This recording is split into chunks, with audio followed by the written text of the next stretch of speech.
There's a famous movie called Tender Loving Care. And I think battery manufacturing requires all three. Tender loving care. I've been in this profession of manufacturing 40-some years. But I worked in many different sectors, from automotive, from the electronics, even some semiconductor, aerospace.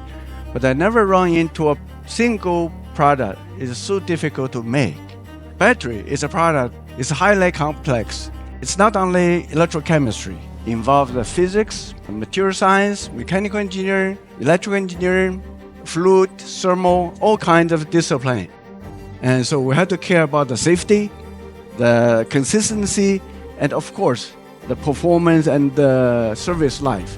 Any imperfection during the manufacturing or during the design stage could cause catastrophic consequences. In most industry, when we talk about the world-class manufacturing, we talk about the Six Sigma. That means out of 1 million product, you are allowed to have 2 to 3 non-conforming. But in battery industry, that's not nearly enough. Per billion product, you're allowed to have a few non-conforming.